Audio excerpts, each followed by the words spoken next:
ஐயா ஆரம்பிச்சிடலாங்கய்யா. அனைவருக்கும் ஆத்ம நமஸ்காரம். 2ஆம் பாகம். ஓம் ஸ்ரீ சுவாமி ராமதீர்த்த பரமஹம்ச விஜயம் அவருடைய வரலாறு.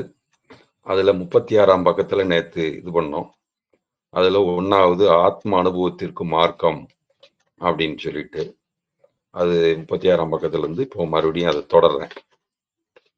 உயர்ந்த ஆத்ம அனுபவமாகிய அத்வைத நிலையில் சுவாமிகள் நின்றவர் என்பதை முன்பு விளக்கி காட்டிய பிறகு இந்த அத்வைத நிலையை நழுவ விடாமலே சுவாமிகள் எப்படி தேசபக்தியில் விளங்கினார் என்பதையும், தேசபக்தியும் அத்வைத நிலையும் கெடாமலே சுவாமிகளுக்கு எவ்வாறு உலக பிராணிகளிடத்து அன்பு காப்பாற்றப்பட்டது என்பதையும் விளக்கி காட்ட வேண்டும்.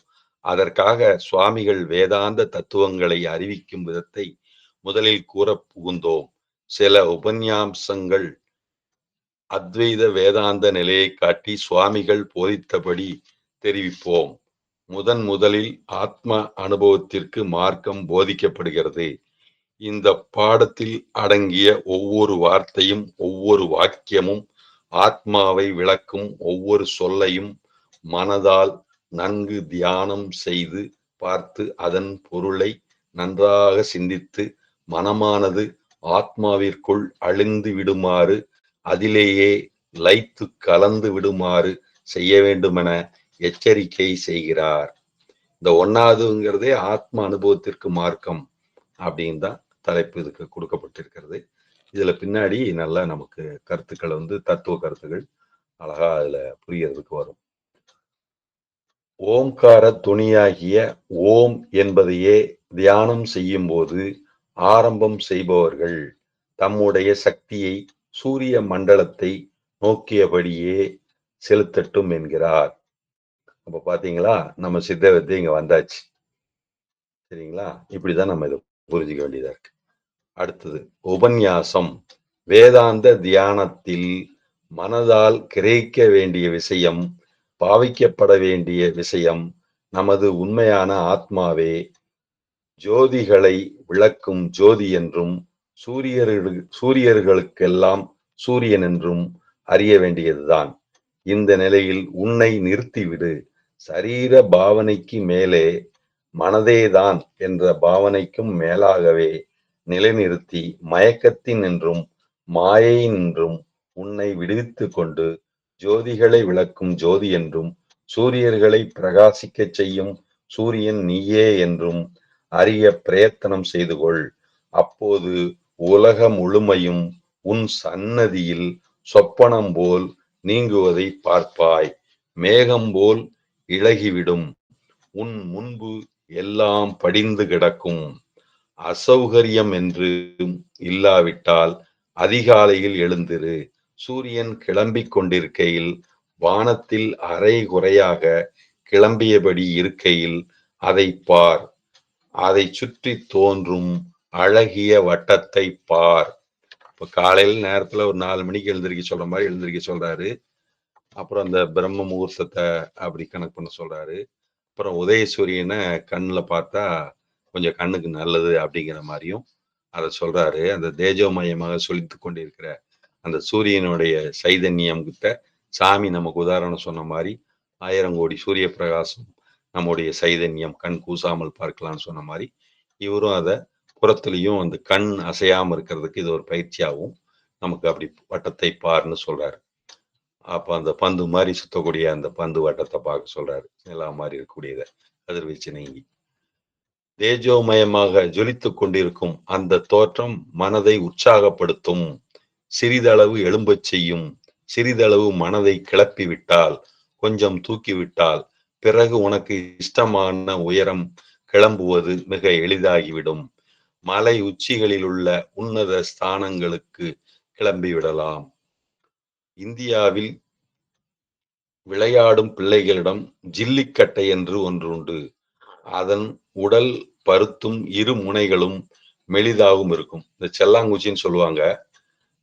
கோயம்புத்தூர்ல அதுக்கு என்ன பேர் சொல்லுவாங்கன்னு தெரியல. அதாவது ஒரு குச்சியோட நுனை ஊசியா இருக்கும். அதை தட்டின அந்த குச்சி மேலே எழும்பும். அப்புறம் அத அடிச்சாங்கன்னா எவ்வளவு தூரத்துக்கு போய் விழுகுதோ, அத அந்த கையில இருக்கிற அடிச்ச குச்சி வச்சு அளப்பாங்க. அப்புறம் எவ்வளவு தூரம் அடிச்சிருக்கிறாரோ, அந்த அளவுக்கு அவருக்கு மார்க் குடுத்து அவர் ஜெயிச்சதா சொல்லுவாங்க. ஒரு குழி ஐயா, தோண்டி நமஸ்காரம். கில்லின்னு சொல்லுவாங்கய்யா. பில்லி பில்லி விளையாடுறதா? கில்லி விளையாடுறதா? கில்லிங்க. கில்லியா? அதான் ம். அந்த விளையாட்டு. ஆமாங்க. ஆத்ம அப்போ ஆத்மவிஸ்வாசம். அந்த அவர் குழி தோண்டி அந்த இத கேட்ச் பிடிச்சுட்டாங்கன்னா, அதோட அதுக்கு நின்னு போச்சுன்னு சொல்லுவாங்க. கேட்ச் பிடிக்காம இருந்தா, அங்கருந்து அவர் இந்த கட்டைய பார்த்து வீசுவாரு. அப்புறம் அது உழுகல அப்படின்னு சொன்னா, அவரு அடிப்பாரு. இந்த மாரி இந்த விளையாட்டு, அப்படி பண்ற மாரி இந்த மனதை இவங்க தூய நிலைக்கு, உயர்ந்த நிலைமைக்கு மேல கிளப்பி விடுறதுக்கு இது ஒரு வாய்ப்பு அமையும். அப்படிங்கிறது அந்த விளையாட்ட பத்தி அவர் சொல்றாரு. அதான் ஜல்லிக்கட்டை என்று ஒன்று உண்டு. அதன் உடல் பருத்தும் இரு முனைகளும் மெலிதாகவும் இருக்கும். 2 பக்கங்களும் கூர்மையாக செய்யப்பட்டிருக்கும். கீழே கிடக்கும்போது 2 முனைகளும் மேலே கிளம்பியபடி இருக்கும். கிட்டியால் கிட்டி விளையாட்டுன்னு சொல்லுவாங்க. ஒரு பக்கத்தை அடித்தோமானால் ஜில்லி ஆகாயத்தில் சிறிது கிளம்புகிறது. பிறகு அதை பலமாக கிட்டியால் அடிக்கிறோம். உடனே நெடுந்தூரம் ஆகாயத்தில் பறந்து செல்கிறது. இந்த விளையாட்டில் 2 வித வேலைகள் இருக்கின்றன. முதலில் ஜில்லியை எழுப்புதல், பிறகு அதை ஆகாயத்தில் பறந்து செல்லுமாறு செய்தல். மனமானது தெய்வானுக்கிரகம் பெற வேண்டுமானால் முதலில் சிறிது எழுப்பி பிறகு ஆத்ம பயிற்சியாகிற ஆகாயத்திற்குள் நெடுந்தூரம் பறந்து போமாறு செய்வித்தல் அவசியமானது. இப்படி எல்லாம் மறைமுகமாகவும் சூட்சமாகவும் நமக்கு ஞானத்தை போதிக்கிறதுக்காக தான் சாதாரண சின்ன குழந்தை விளையாட்டுல இருந்து எல்லாத்துலயும் ஞானம் தான் இருக்கு. கண்ணாமூச்சி விளையாட்டுல இருந்து எல்லாமே அதுக்காக தான் அப்படின்னு நமக்கு இது மூலியமாவும் நமக்கு புரிய வச்சிருக்கிறாரு. உற்சாகத்தை ஊட்டும் ஆகாய வெளிகள், அழகிய காட்சியை தரும் பூமிகள் மற்றுமுள்ள அழகிய காட்சிகள் ஆகிய இவை மனதை முதலில் எழுப்புவதற்கு நெடுந்தூரம் உதவி செய்கின்றன. இயற்கையா பார்த்து ரசிக்கும் போது அது மன அமைதியை தந்து மனம் உன்னதமான ஆனந்தத்துல புலன்வழி செல்லாத ஒரு ஆனந்தத்தை முதல்ல அனுபவிக்கிறது இயற்கையை ரசிக்கிறது மூலயமா அப்படிங்கிறது இந்த இடத்துல நமக்கு சுட்டி காட்டுறாரு. ஆரம்பத்தில் மனதை உற்சாகப்படுத்த உதவுகிறது, மேலெழும்பச் செய்கிறது. பிறகு நமது மனதை மேன்மேலும் போகுமாறு செய்ய முடியும். மேலே மேலே இன்னும் மேலே இப்படியே போய்க்கொண்டு சரீர நினைப்பையே மறந்து ஆத்மாவாகவே கடவுளாகவே கடவுளைத் தவிர வேறொன்றும் இன்றியே நினைப்பு உண்டாகுமாறு செய்து கொள்ள முடியக்கூடும். இதற்கு வேண்டிய முதல் உதவியாக முதலில் எழுப்பி விடுவதற்கு ஆரம்ப உற்சாகத்திற்கு சாதகமாக இருக்கும் காலத்தையும் இடத்தையும் உபயோகித்துக் கொள்ளலாம். விடியற்காலை நேரம் பட்சிகள் கானங்கள், மனத்திற்கு இனிமையை தரும் காற்று, அதிகாலையில் கிழக்கு திக்கில் வானத்தில் தோன்றுகிற வசீகரிக்கத்தக்க அழகிய பல வகை நிறங்கள் ஆகிய இவைகள் மனத்திற்கு வேண்டிய முதல் எழுச்சியை தருகின்றன. பிறகு மனதை எவ்வாறு தெய்வீக உலகங்களுக்கு எழும்புமாறு செய்ய முடியும்? ஆத்மாவானது மேலே கடவுளின் பீடத்தை எப்படி எட்டி பிடிக்குமாறு பறக்கும்? உதயகால சூரியனும் அஸ்தமன சூரியனும் கண்களின் பாதி மூடிய இமைகளில் படும்போது ஓம் என்ற மந்திரத்தை முணுமுணுப்பால் ஜெபிக்கிறோம். உணர்ச்சியின் மூலமாக இம்மாதிரி கானம் செய்வோம். மனிதர்களை பொறுத்து ஓம் என்பதற்கு பொருளும் வித்தியாசப்படுகிறது. அவரவர்களுடைய ஆத்ம பரிபாகத்திற்கு தக்கபடி எந்த பொருள் பொருத்தமோ அதை கொடுக்க வேண்டும். சிலர் இந்த மந்திரம் சூரியர்களுக்கெல்லாம் சூரியன் என்று பாவித்து உதயகால சூரிய மண்டலத்தை பார்க்கிறார்கள். ஸ்திரீகள் கண்ணாடிகளை பார்ப்பது போல சூரிய மண்டலத்தை இவர்கள் பார்க்கிறார்கள். இந்தியாவில் ஸ்திரீகள் தம் கை விரல்களின் மேல் நிலக் கண்ணாடிகளை வைத்துக் கொள்வார்கள். தங்கத்தால் வளையமாக செய்யப்பட்ட பீடத்தில் நிலக்கண்ணாடிகள் பதிக்கப்பட்டிருக்கும். கண்ணாடிக்குள் பார்க்கும்போது தன் முகத்தையே வெளியில் இருப்பது போல் பார்க்கிறாள். ஆனால் அது தானே என்பது நன்றாக அறிவாள். அதே மாதிரி வேதாந்தியும் சூரியனை பார்க்கிறான். வெளியில் இருப்பது போல் பார்த்தாலும் அனுபவத்தால் உண்மையான சூரியன் தன் ஆத்மாவே என்று அனுபவிக்கிறான். வெளியில் இருக்கும் அந்த ஜடத்தன்மை பொருந்திய சூரியன் தன் உருவமே, சாயை மாத்திரமே, நிழல்தான். அதாவது இன்னும் தெளிவாக விளக்குவோம். சந்திரனுக்கும் சூரியனுக்கும் எவ்வித சம்பந்தமோ அவ்வித சம்பந்தம்தான் வேதாந்தி சூரியனுக்கும் தனக்கும் இருப்பதாக அறிகிறான். சந்திரன் தானே பிரகாசிப்பது போல தோன்றினாலும் உண்மையில் சாஸ்திர ஆராய்ச்சியின்படி பார்ப்போமானால் சந்திரனுடைய ஒளி முழுவதும் சூரியனிடமிருந்து வாங்கப்பட்டதாகும். அதே மாதிரியே வேதாந்தியும் அறிகிறான். சூரியன் தானே பிரபலமாக ஒளி வீசி பிரகாசிப்பது போல தோன்றினாலும் உண்மையில் அந்த ஒளியெல்லாம் என் ஆத்மாவிடமிருந்து கிரகித்ததேயாகும். அதன் கம்பீரத்தன்மையும் புகழும் எனக்கே உரியன. பூமி சுற்றி கொண்டிருக்கையில் சூரியன் சுற்றுகிறது போல தோன்றுகிறது. வான சாஸ்திரம் படித்த பிறகு பூமியே சூரியனை சுற்றுகிறது என்று தெரிந்து கொள்கிறோம். அப்போது நம்மை ஏமாற்ற முடியாது. உண்மையில் சூரியன் சுற்றுகிறது இல்லை என்றும் பூமியின் சுழற்சியை சூரியனிடம் ஏற்றுகிறோம் என்றும் நிச்சயமாய் அறிகிறோம். அதே மாதிரி வேதாந்தியும் உதய சூரிய மண்டலத்தை பார்க்கும்போது கம்பீரத்தன்மையும் பெருமையும் சக்தியும் அந்த மகத்தான சூரியனிடம் இருப்பதாக தோன்றினாலும் சூரியனுக்கே அவை சொந்தம் என்று கூறுவது தவறு என்று உணர்கிறான். உண்மையில் அவை எனக்கு சொந்தமானவை, என்னுடைய குணங்களே, என்னுடையவை என்பதற்கு சந்தேகமே இல்லை. நிச்சயம் நிச்சயம், முக்காலும் நிச்சயம். ஜடத்தன்மை பொருந்திய சிருஷ்டியில் இவ்வுலகத்தில் ஒளியை குறிப்பது சூரியன். அதாவது அறிவு ஞானம் சக்தியை காண்பித்துக் கொண்டு சக்திக்கு அடையாளமாக நிற்பது சூரியன். கிரகங்களையெல்லாம் சுற்றச் செய்கிறது. சூரியனை மையமாக நிறுத்தி கொண்டு மற்ற கிரகங்கள் சுற்றி ஓடிக்கொண்டிருக்கின்றன என்பது உண்மை. இருப்பிற்கே அடையாளம் அது, ஜீவனே அது. எல்லா ஜீவனும் சூரியனாலேயே நிலைமையை பெறுகின்றன. அழகுக்கு அடையாளமாகவும் சூரியன் நிற்கிறது. பூமியையும் மற்ற ஒவ்வொன்றையும் தன்னிடம் வசீகரம் செய்யவில்லையா? எவ்வளவு பளபளப்புடன் விளங்குகிறது. ஆகவே அறிவு, ஒளி, வாழ்க்கை, சக்தி, இருப்பு, அழகு, வசீகரிக்கும் தன்மை ஆகிய இவற்றிற்கு அடையாளமாக நிற்பது சூரியன். எவ்வளவு குணங்களும் தன்னிடம் இருப்பதாகவே தனக்கே உரியனவாக வேதாந்தி அனுபவித்து விடுகிறான். வேதாந்திக்கு இவையெல்லாம் தன்னிடம் விளங்குவதாக தோன்றும். தானேயாக தெரியும். நானே அவை, என்னுடைய குணங்கள் அல்ல, நானே அவை. இந்த குணங்கள் சக்தி, ஒளி முதலியவைகள் வெளியே உள்ளன போல் தோன்றிவிட்டாலும் அழகிய மாதர் தம் முகம் நிலக்கண்ணாடிக்குள் பார்க்கும்போது பிரத்யேகமாக தோன்றுவது போலத்தான் உண்மையில் விஷயம் உள்ளபடி தானே ஒளியாகவும் ஜீவனாகவும் அறிவாகவும் சக்தியாகவும் வசீகரத்தன்மையாகவும் மற்றும் உள்ளவைகளாகவும் இருக்கிறேன். இவ்வித அனுபவம் அடைவதற்கு மாயை நின்றும் விலகி உண்மையான ஆத்ம நிலைக்கு வரவேண்டி ஆரம்பம் செய்கிறவனுக்கு ஓம் என்ற மந்திரத்தினால் பெரிய உதவி கிடைக்கும். ஓம் என்று உச்சரிக்கும் போது வேதாந்திக்கு இதன் பொருள் வருமாறு: ஒளிகளுக்கெல்லாம் ஒளி கொடுப்பவன் நானே, நானே சூரியன், உண்மையான சூரியன் நானே, தோன்றும் சூரியன் எனது பிம்பமே, நானே சூரியன். என் முன் எல்லா கிரகங்களும் எல்லா உடலும் சுற்றி கொண்டிருக்கின்றன. எனக்காகவே கிரகங்களெல்லாம் மனித சரீரங்களுள் படவும் சகல இயக்கங்களும் செய்கின்றன. எல்லாம் என் பொருட்டே நடைபெறுகின்றன. நான் சலனமற்றவன், நித்தியன், நேற்றும் இன்றும் இனி எப்போதும் ஒரே நிலையில் இருப்பவன். என் முன்பாக உலகம் முழுமையும் ஜகத் முழுவதும் விரிவடைகின்றன. சுற்றி சுற்றி சென்று கொண்டே அவற்றின் பாகங்களை எல்லாம் என் முன் விளக்குகின்றன. ஜகத்தினிடம் உள்ளவைகளெல்லாம் எனக்கு விளங்குமாறு செய்கின்றன. பூமியும் தன்னைத்தானே சுற்றி கொண்டு தன் உருவம் முழுவதையும் எனக்கு தெரிவிக்கிறது. ஜகத்தில் நடப்பதெல்லாம் என் பொருட்டாகத்தான்.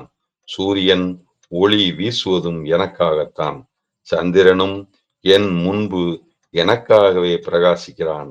எனது ஆக்கினையை ஏற்றுக்கொண்டு நான் இருப்பது காரணமாகவே இந்த உலகில் உள்ள இயக்கங்களெல்லாம் நடைபெறுகின்றன.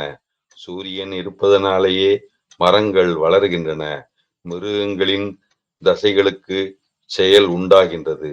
மனிதர்கள் அறிவதற்கு காரணமும் சூரியனது இருப்புத்தான். அதுபோல நான் இருப்பதால் தான் எல்லாம் எழுப்பப்படுகின்றன.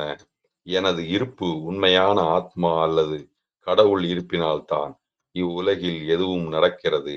இந்த சரீரங்களெல்லாம் வானத்தில் சஞ்சரிக்கும் கிரகங்களும் மனித சரீரங்களும் எல்லாவிதமான பொருள்களும் பிராணிகளும் அவைகளின் சக்திகளும் கடவுள்களும் ஆகிய எல்லாம் என்னிடமே ஆத்மாவிடமே இருப்பை பெறுகின்றன. அவை என்னிடம் வசிக்கின்றன. நானே சூரியர்களுக்கெல்லாம் சூரியன், ஒளிகளுக்கெல்லாம் ஒளி நானே. என்னிடமே அவை இருப்பை பெறுகின்றன. சொப்பன காலத்தில் நாம் ஒரு பொருளை பார்ப்பது விளக்கின் ஒளியால் அல்ல. சந்திரனது நிலாவும் அங்கில்லை, சூரியனது ஒளியும் அங்கில்லை. அப்படி இருந்தும் நாம் பார்க்கிறோம். ஒளியின்றி எதையும் பார்க்க முடியாதென்று தெரியும். எந்த ஒளியை கொண்டு பார்க்கிறோம்? எனது உண்மை ஆத்மா என் ஒளிதான், ஆத்ம பிரகாசம்தான். அதுவே எனக்கு சொந்தமான ஒளி. சொப்பனத்தில் எதுவும் விளங்கும்படி செய்வது எனது ஒளியேயாம்.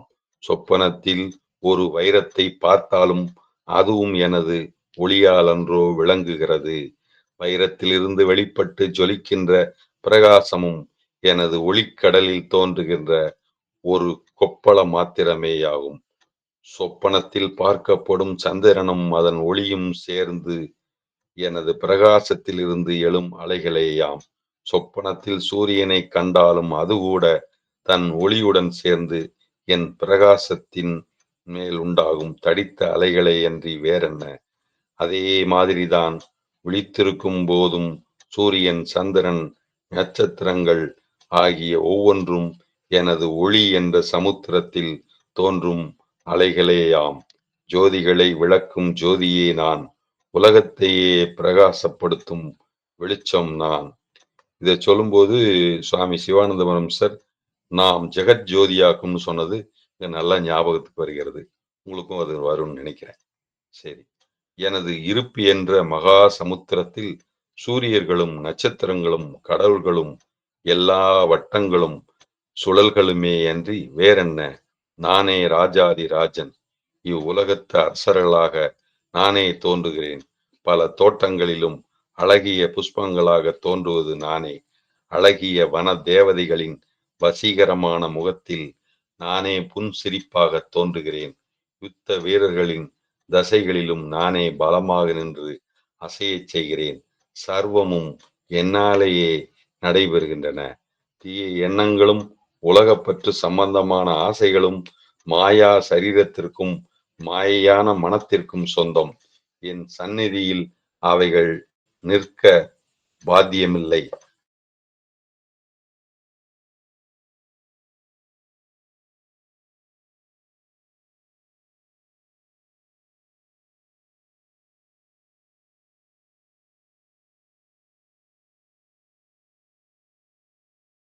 பூதங்களான் வசர்மாக்களையும் நடத்துபவன். இயேசுநாதரிடம் நான் தோன்றினேன்.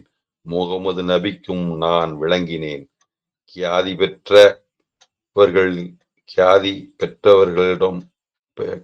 பெற்றவர்கள் எல்லோரிடமும் இருப்பது நானே. மிகுந்த இழிவு நிலையில் இருப்பவரிடம் இருப்பதும் நானே. எல்லாம் நானே. நானே சர்வமும். மின்னல் ஒளியும் நானே. இடி யோசையும் நானே. காற்றின் மூலமாக ஊஸ் என்கிறேன்.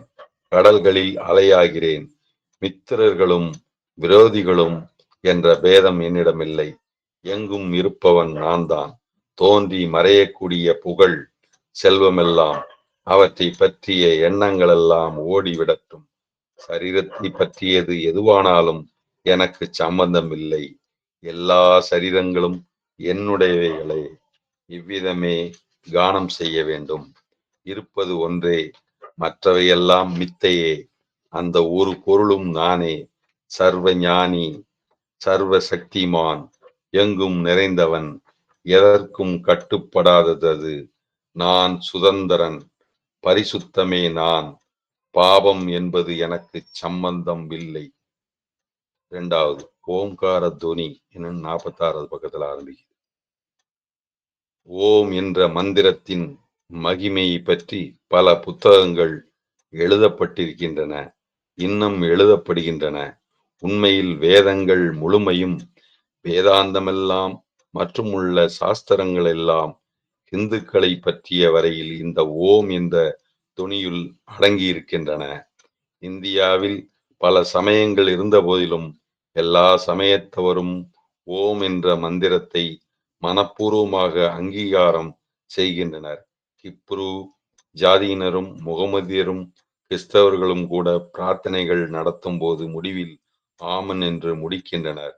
முகமதியரும் ஆமன் என்று கூறாமல் ஆமீன் என்கின்றனர். உங்களுடைய அமெரிக்கர்கள் தினசரி பிரார்த்தனையில் ஆமன் என்பதற்கு பொருள் என்ன? வார்த்தையில் எல்லாம் நிற்குமிடத்தில், பேச்சு ஓய்ந்து போகுமிடத்தில் வருகிறது. ஆத்மாவானது தெய்வத்தன்மையில் கூடுமிடத்தில் வருகின்றது. உன் ஹிருதயத்திலிருந்து உணர்ச்சிகளை எல்லாம் பொங்கும்படி செய்கையில் சரீரம் முழுவதும் உன் இருப்பு முழுமையும் உருகி தெய்வத்துடன் கலக்கப் போகும் தருவாயில் வந்து சேரும் வரையில் சொற்கள் வந்து கொண்டிருக்கின்றன. பேச்சிற்கு அப்பால் உள்ள நிலைமை, சொல்லுக்கடங்காத நிலைமையை அடைந்தவுடன் அங்கே ஆமன் வருகிறது. ஆதலால் ஆமன் என்பது ஓம் என்பதை தவிர வேறொன்றும் இல்லை. தெய்வீக பிரார்த்தனைகளில் எல்லாம் ஆமன் அல்லது ஆமீன் என்பதானது வேதாந்தத்தின் சரியான பொருளையே தருகின்றது. அதாவது சொற்கள் முடிவடையும் இடம். வேதாந்தத்தின் சாரமான ஓம் என்பதையே ஏறக்குறைய உணர்த்தி விடுகிறது. வேதாந்தம் என்பதற்கு நேர் பொருள் அறிவின் முடிவு அல்லது பூர்த்தி என்பதாகும். பேச்சுக்களெல்லாம் எண்ணங்களெல்லாம் நின்றுவிடும் இந்துக்களுக்குள் வேதாந்த முழுமையும் ஓம் என்ற மந்திரத்துள் அடங்கிவிடும். வேதங்களில் இந்த வார்த்தை எந்த பொருளில் உபயோகிக்கப்பட்டிருக்கின்றது என்று இப்போது உங்களுக்கு தெரிவிக்கப்படும். ஓம் சமம் ஆ உ இம். தந்திர கிரந்தங்கள் ஓம் என்பதை தனியே அர்த்தம் செய்து கொள்கின்றன. சைவர்கள் வேறு விதமாக பொருள் கூறுகிறார்கள்.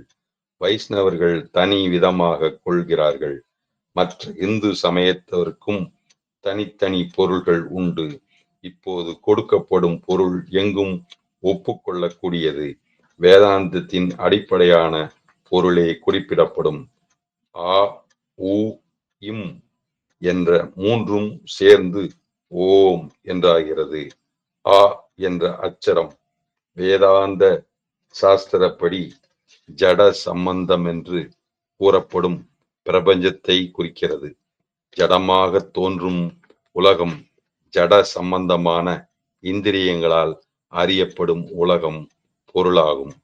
நீ விழித்துக் கொண்டிருக்கையில் தெரியக்கூடியதெல்லாம் சொப்பன அவஸ்தையில் அனுபவிப்பதெல்லாம் ஊ என்ற அச்சரத்தால் குறிப்பிடப்படும். பார்க்கின்றவரும் பார்க்கப்படும் பொருள்களும் சேர்ந்து விஷயத்தை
ஐயா கேக்குதுங்களா?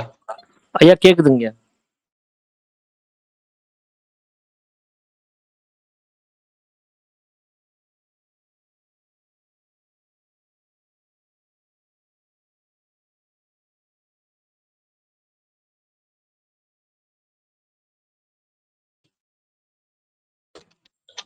ஐயா கேக்குதா? ஐயா கேக்குதுங்கய்யா. சரி. இப்ப மறுபடியும் அதை வாசிக்கிறேன். ஜடமாக தோன்றும் உலகம் ஜட சம்பந்தமான இந்திரியங்களால் அறியப்படும் உலகம் பொருளாகும். நீ விழித்துக் கொண்டிருக்கையில் தெரியக்கூடியதெல்லாம் சொப்பன அவஸ்தையில் அனுபவிப்பதெல்லாம் என்ற அச்சரத்தால் குறிப்பிடப்படும். பார்க்கின்றவரும் பார்க்கப்படும் பொருள்களும் சேர்ந்து விஷயத்தை அறிபவன் அறியப்படும் விஷயம் ஆகிய இரண்டும் சேர்த்து என்ற தொனியால் குறிக்கப்படும். மனோமய கோஷம் ஜீவர்களது உலகம், சொர்க்கம், நரகம் முதலியனவும் என்பதால் குறிக்கப்படுகின்றன. என்பது அறியப்படாதவைகளை குறிக்கிறது. சுளுப்தி அவஸ்தையை குறிக்கும். நல்ல தூக்கம் விழித்திருக்கையிலும் புத்திக்கு எட்ட முடியாதவைகளும் அறிவுக்கு வரக்கூடாதவைகளும் இதற்குள் அடக்கலாம். இவ்விதம் ஓம் என்பதனுள் அடங்கிய ஆ உ இம் என்பவை மனிதனுடைய 3 வித அவஸ்தைகளின் அனுபவங்களையும் அடக்கியுள்ளன. மாறிக்கொண்டிருக்கும் உலகங்கள் முழுமையும் அடங்கியுள்ளன.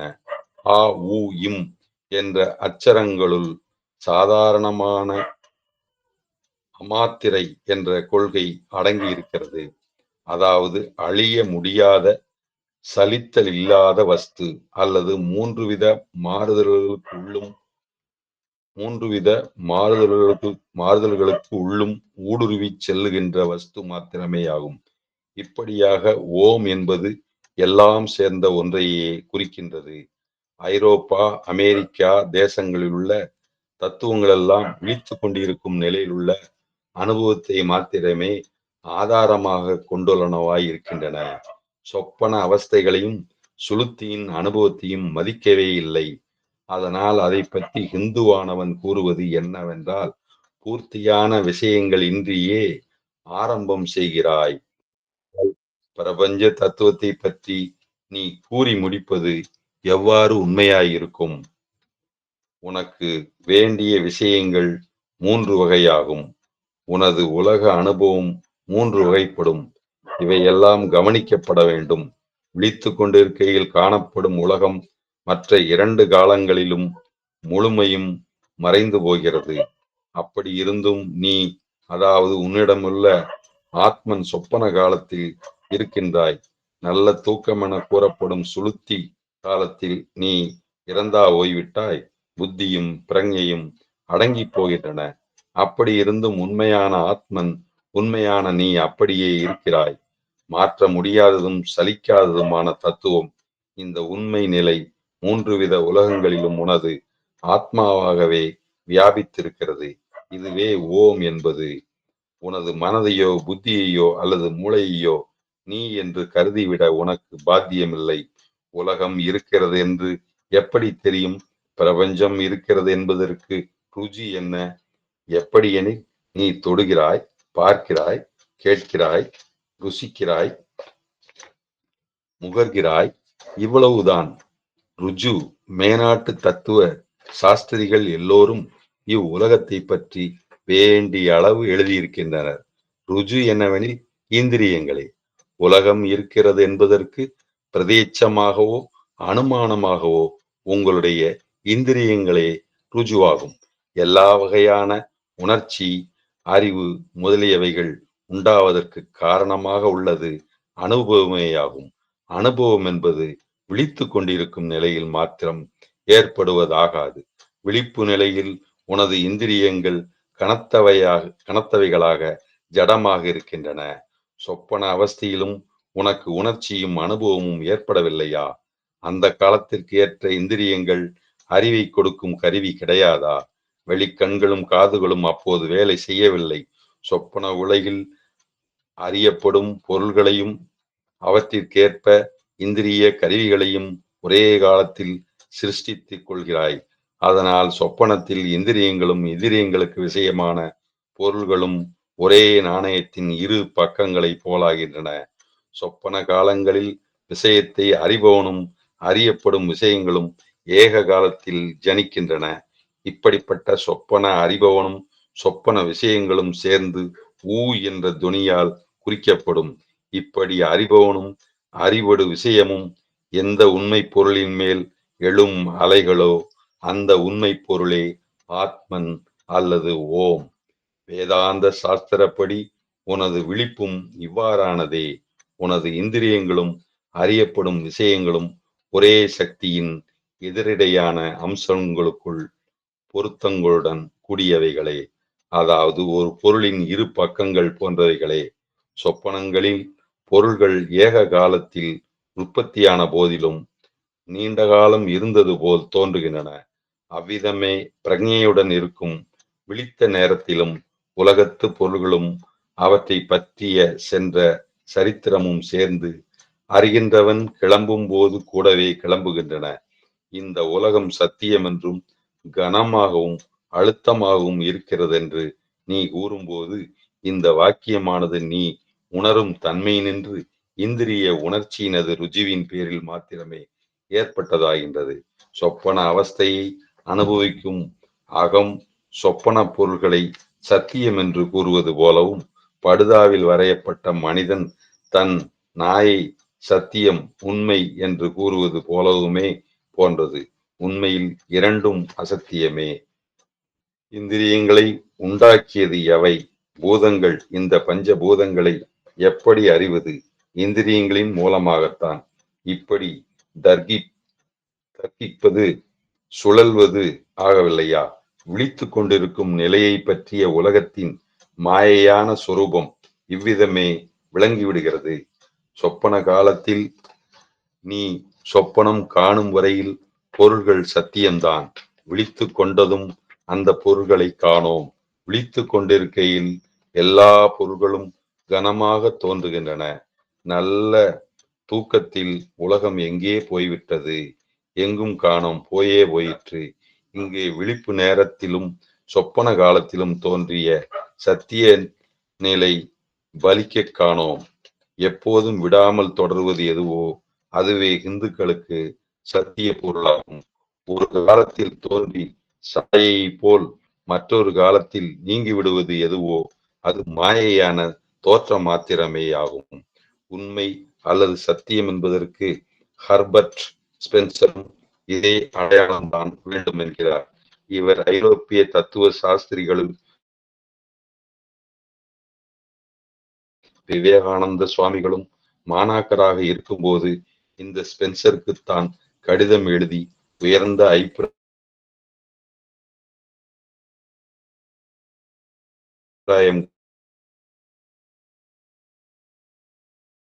கொண்ட நன்மதிப்பு சீட்டு வாங்கினார்.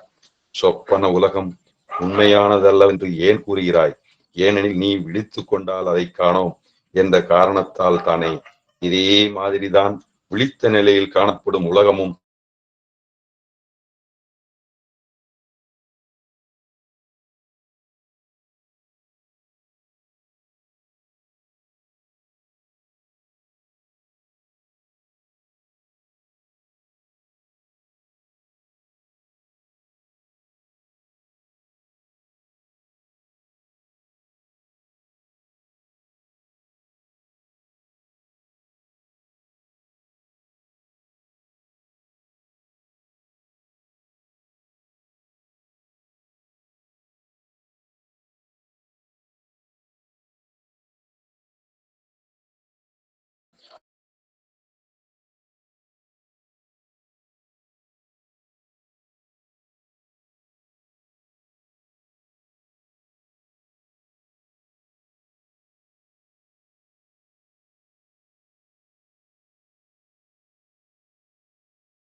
சொப்பன காலத்தில்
ஐயா கேக்குதுங்களா?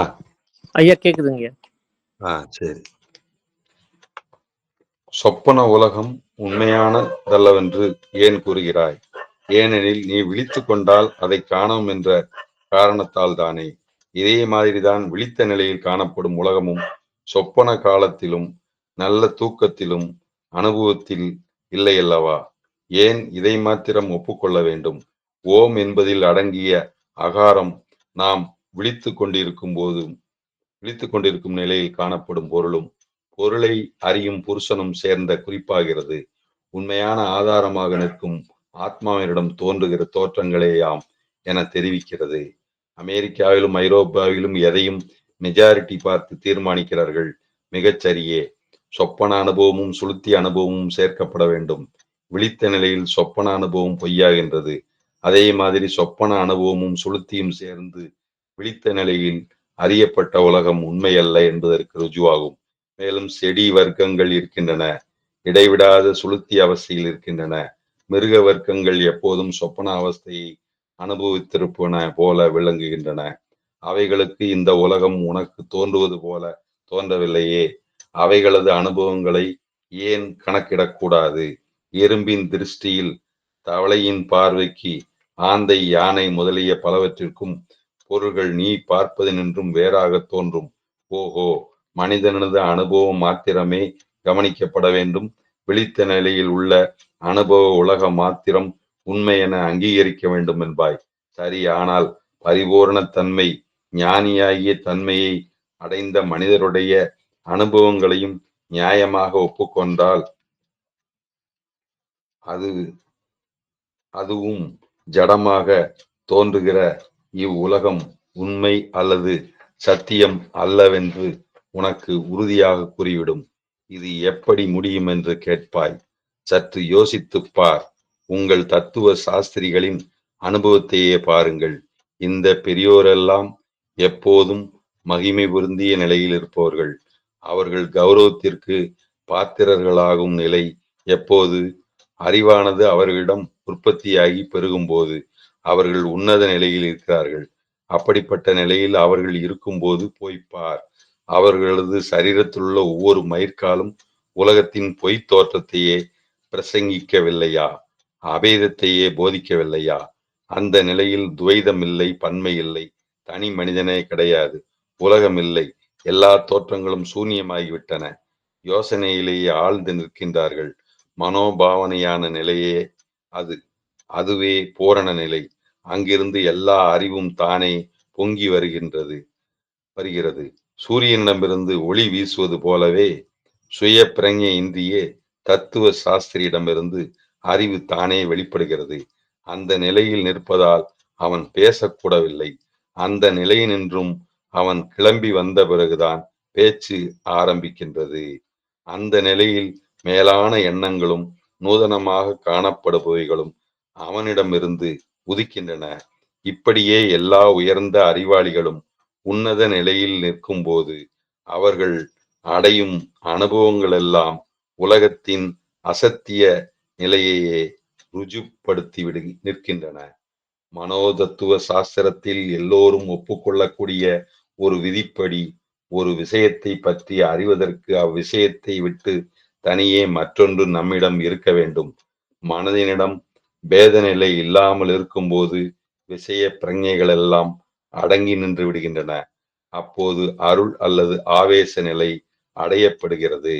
டெனிசன் என்ற கவி தான் லார்டு டெனிசன் என்ற எண்ணத்திற்கு மேலே இருக்கும்போதுதான் கவியாகிறான். நாம் காளிதாசன் என்ற கவியை எடுத்துக்கொள்ளலாம். ஹியூம் என்ற தத்துவ சாஸ்திரி தன் நினைவு மறந்து தான் தனிப்பட்டவன் என்ற அறிவுக்கு மேலே இருந்தபோதுதான் தத்துவ சாஸ்திர ஹியூம் ஆனார். ஹக்ஸ்லி என்றவர் சரித்திரங்களில் நாம் படிக்கும் ஹக்ஸ்லியாக இல்லாமல் மறைந்து நின்றபோதுதான் பௌதீக சாஸ்திர உண்மைகளை கண்ட ஹக்ஸ்லி ஆனார். ஏதேனும் மகா மகிமை பொருந்திய ஆச்சரியமான காரியம் நம்மால் நேரும்போது அதன் கௌரவத்தை நாம் ஏற்றுக்கொள்வது மூடத்தனம். ஏனெனில் அப்படிப்பட்ட காரியம் நடைபெறும்போது பயனாகிய கௌரவத்தை அபேட்சிக்கின்ற அகம் மறைந்து நீங்கி கிடந்தது. அது மறைந்து விடாவிட்டால் செய்யப்பட்ட காரியத்தின் அழகு கெட்டுப் போயிருக்கும். நான் செய்கிறேன் என்று அறியும் பிரஞ்சை முழுமையும் நீங்கியே இருந்தது. கடவுளிடம் இருந்தே நேரில் வந்ததுதான்.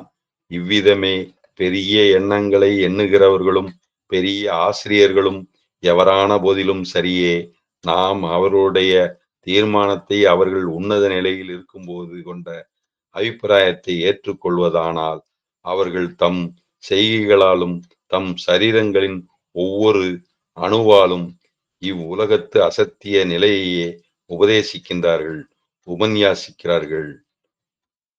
உபநேசிக்கின்றார்கள்.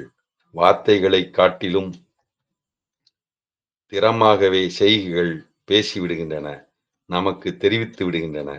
யுத்தத்தில் பெரிய வீரர்களை பார்க்கிறோம். பெரிய தீரர்கள் அவருடைய உன்னத நிலையில் சண்டை போடுகிறார்கள். அவர்களை சுற்றி எல்லாம் அடர்த்தியாகவும் வேகமாகவும் குண்டுகள் பறக்கின்றன. இதோ ஒரு குண்டு, உடனே காயம், ரத்தம் வெளியாகிக் கொண்டே இருக்கின்றது. சரீரம் கிழிபடுகின்றன. அப்படியும் மேன்மேலும் செல்கின்றார்கள். அப்படிப்பட்ட சமயம் துன்பமாகவில்லை. ஏன்? அனுபவத்தில் சரீரம் அல்ல, வெளி உலகமும் உலகம் அல்ல. இவையெல்லாம் பொய்யாக செய்து விடுகிறான். நெப்போலியன் என்ன, வாஷிங்டன் என்ன, வெலிங்டன் என்ன, இன்னும் மற்றவரும் அவருடைய செய்கைகளால் புத்தியானது குறுகிய போதனைகளை செய்தாலும் உண்மை ஆத்மன் அல்லது சர்வ சக்தி உறுதியாக நிற்கும்போது இந்த உலகம் நாஸ்தி என்றே கூறுகிறார்கள். உண்மையான ஆத்மனே அகண்ட அறிவும் அகண்ட சக்தியும். அதுவே தனித்த உறுதியான உண்மை பொருள். அதன் முன் தோற்ற மாத்திர உண்மையாகிய இவ்வுலகம் மறைந்து விடுகிறது. வீரர்களின் புஜங்களுக்கு பலம் தருவது எது? உறுதியான கடினமுள்ள நிலையுள்ளதாகிய சத்திய பொருளாகிய ஆத்மாவிடம் நெருங்கி ஒன்றாவதுதான். ஓம் என்ற மந்திரத்தில் அகாரம் இந்த உறுதியான உண்மை பொருளாகிய உனது ஆத்மாவை குறித்து நிற்கிறது. விழிப்புடன் நிற்கும் நிலையில் காணப்படும் மாயா சம்பந்தமான இந்த ஜட உலகத்தை தாங்கியும் ஆவிர்பவித்தும் இருக்கிற ஆத்மனை குறித்து நிற்கிறது. உகாரம் மனோமய பிரபஞ்சத்தை குறித்து நிற்கிறது. கடைசி அச்சரமான மகாரம் அறிய முடியாத மயங்கி நிற்கும் சகலத்திற்கும் ஆதாரமான பிரம்மத்தை குறித்து நிற்கிறது. ஓம் என்பதை உச்சரிக்கும் போது அறிவு நிறைந்தவர்கள் தமது கவனம் முழுமையும் ஒருங்கு சேர்த்து ஆத்மாவே உறுதியான சத்திய பொருள் என்றும் அதுவே மூன்று உலகங்களையும் ஆவிர்ப்பிக்க செய்கிறது என்றும் மூன்று உலகங்களையும் அதுவே அழியச் செய்கிறது என்றும் அனுபவித்து அறிய வேண்டியவராகின்றார். சூரியனானது விடியற்கால நேரத்தில் கிளம்பும் போது தன்னிடமுள்ள நிறங்களை காட்டி நடுப்புகள் நேரத்திற்குள் தன்னிடமே ஒடுக்கிக் கொள்வது போலவே ஆகும். இவ்வுலகங்கள் மாறும் தன்மையென நீ சொப்பனம் காணும் போது ஒரு ஓநாயை கண்டு அது உன்னை விழுங்கிவிடும் என்று பயப்படுகிறாய். நீ பயமுறுத்தப்பட்டாய். ஆனால் நீ பார்த்தது ஓநாய் அல்ல, உன்னையேதான் பார்த்து கொண்டாய்.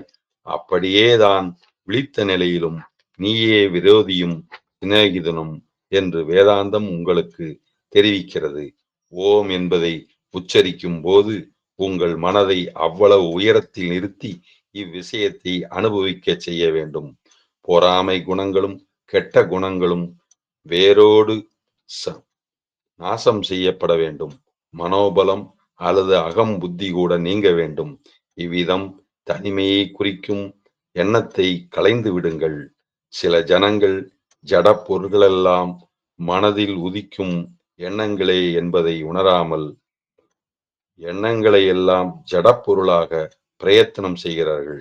அவர்கள் எண்ணங்களாகிய மனோமய உலகத்தை காட்டிலும் இந்த ஜடத்துவ நிலை சத்தியமானதென நினைக்கிறார்கள். வேதாந்தத்தின்படி ஜட சம்பந்த உலகமும் மனோமய உலகமும் ஆகிய இரண்டும் அசத்தியமானவைகளே. இந்த இரண்டு நிலைக்கும் மேலாக நீங்கள் கிளம்ப வேண்டும். ஏனெனில் மூடிக்கொண்டிருக்கும் திரைகளுக்கு பின்னால் உள்ள உறுதியான உண்மை பொருளை அனுபவிக்கும் போது மாத்திரமே ஓரிடத்து இருப்பு, உண்மையான அமைதி, ஆனந்தம் என்பவைகள் உண்டு. ஓம் என்பதில் அகாரம் சில சமயம் மாத்திரை அல்லது உருவம் என்று சொல்லப்படுகிறது. பல சமயங்களில் மாத்திரை அல்லது உருவம் எனப்படுகிறது. மகாரமும் மாத்திரையாகும். ஆனால் ஓம் என்பது உருவத்துடன் நிற்பதில்லை, சத்திய பொருளையே அது குறிக்கிறது. இந்த உருவங்களிலெல்லாம் ஊடுருவி செல்கின்ற உண்மை பொருளையே குறிக்கின்றது. எங்களுக்கு கொள்கைகள் வேண்டாம், வாழ்க்கை வேண்டும் என்கிறார்கள். ஓஹோ, அப்படியா? வாழ்க்கையாவதென்ன? சொப்பன நிலையா, நல்ல தூக்க நிலையா, அல்லது விழித்துக் கொண்டிருக்கும் நிலையா? எது வேண்டும்? இவையெல்லாம் தோற்றங்களே. உண்மையான சத்திய வாழ்க்கை உன் ஆத்மாதான். இந்திரியங்களின் மூலமாக எப்போதும் சுகத்தை அனுபவிக்க முடியாதபடி தடை செய்கின்ற கடின விதிகள் இருக்கின்றன. இந்திரியங்களுக்கு உன்னை அடிமைப்படுத்தி கொண்டு உன்னால் சுகத்துடன் இருக்க முடியுமா? முடியவே முடியாது. அடக்க முடியாத விதிகள், கண்டிப்பான விதிகள் உங்களை இந்திரிய சுகங்கள் அனுபவிக்க முடியாமல் செய்துவிடுமாறு நிற்கின்றன. உண்மையான வாழ்க்கையாகிய ஆத்மாவை அனுபவியுங்கள். அதுவே கெட்டியான பொருள். அனுபவித்தீர்களானால் எரியும் விளக்கில் விட்டில்கள் போலவும், சமுத்திரத்தை நோக்கி நதிகள் போவது போலவும், சிறிய உத்தியோகஸ்தர் சக்கரவர்த்தி முன் மரியாதை செய்வது போலவும் சுக அனுபவங்கள் உங்களை தேடி கொண்டு வரும். உங்கள் ஆத்மாவை நன்றாகவும் பூரணமாகவும் உணர்ந்தீர்களானால் உங்களது தெய்வீக காம்பீரியத்தை, உண்மையான பெருமையுடன் கூடிய ஆத்மனை அனுபவித்து விடுங்கள். இந்த ஆத்மனை ஓம் என்ற மந்திரத்தால் குறிப்பிடப்படுவது. ஆ, உ, இம் என்ற 3 மாத்திரைகளால் ஹிந்துக்கள், முக்கியமாக வேதங்கள், உங்களது உண்மையான நிலையை விளக்கிய விதம் தெரிவிக்கப்பட்டது. நித்தியமான உண்மை பொருளே ஓம். ஆதலால் இந்த மந்திரத்தை உச்சரிக்கும் போது புத்தியையும் சரீரத்தையும் மறந்துவிட்டு இவைகள் ஆத்மாவிடம் கரைந்து போகுமாறு செய்துவிடு. அனுபவித்த அனுபவத்தின் பேரலையே ஒவ்வொரு மயிர்காம்பின் மூலமாகவும் நாடிகளின் மூலமாகவும் நிறைந்து போகட்டும். இரத்தத்தின் ஒவ்வொரு துளியும் இந்த உண்மையை கொண்டு நிரம்பட்டும். நீயே சூரியர்களுக்கெல்லாம் சூரியன், ஒளிகளுக்கெல்லாம் ஒளி, பிரபுக்களுக்கு மேற்பட்ட பிரபுவும் நீயே.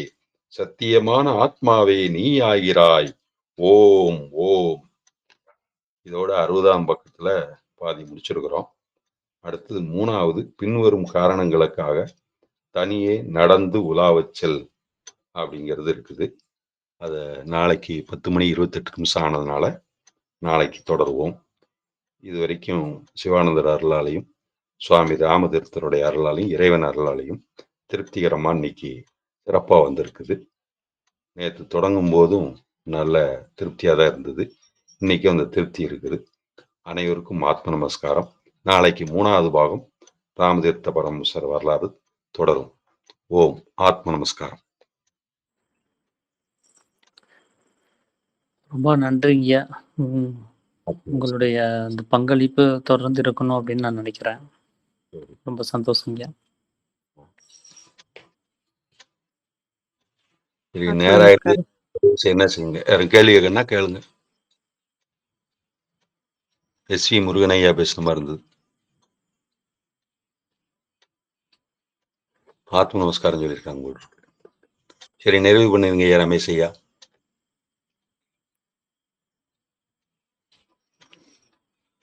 ரமேஷ் ஐயா இல்லைங்க, யாரும் பேசல போல இருக்கீங்க. ஆத்ம நமஸ்காரம் ஐயா. அந்த ஆர்ஜி சேகர் ஐயா ரொம்ப அருமையா இருந்துச்சு ஐயா. சந்தோஷம் ஐயா. ரொம்ப ரொம்ப அருமையா இருந்துச்சு. நல்ல டெப்த்ல இருக்கு. இப்ப நீங்க ஃபுல்லா இது முடிச்சு அப்புறம் எவ்வளவு 10 நாள் அவங்கள முடிக்கிறதுக்கு? மொத்தம் எனக்கு 60 நாள் கணக்கு வச்சிருக்கிறேன். நான் எல்லா கேள்வியும் நோட் பண்ணி வச்சுக்கிறேன். ஃபைனலா நீங்க முடிச்ச அப்புறம் எல்லா கேள்வியும் நான் கேட்கிறேன். இப்ப ஒண்ணுமே கேட்க வேண்டாம்.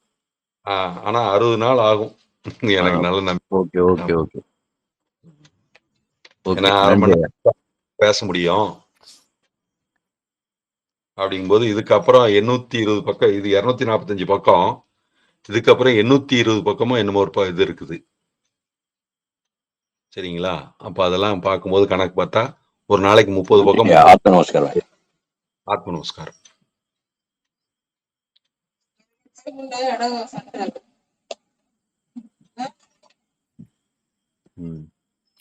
சரிங்க, அப்போ நிறைவு பண்ணிடலாங்களா? நல்லது. சந்தோஷங்க. அனைவருக்கும் ஆத்ம நமஸ்காரங்க. அப்ப நாளைக்கு வந்து சித்தத்தில் இருக்கக்கூடிய 9வது அத்தியாயத்துல குணங்கள் பற்றின விஷயங்கள், சத்துவகுணம், ரஜோகுணம், தமோகுணம் சார்ந்த விஷயங்களை கவனிப்போம். அதை தொடர்ந்து ராமதீர்த்தருடைய இந்த ஆத்ம விசாரணை சார்ந்த இந்த பதிவுகளில் 3ஆம் பாகத்தை நம்ம கவனிப்போம். அனைவருக்கும் ஆத்ம நமஸ்காரங்க. அனைவருக்கும் ஆத்ம நமஸ்காரம். நமஸ்காரம்.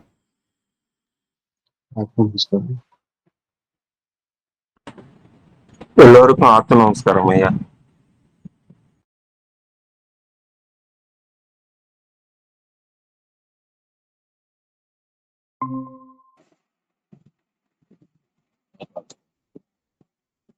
ஆத்ம நமஸ்காரம் ஐயா. ஆத்ம நமஸ்காரம் ஐயா.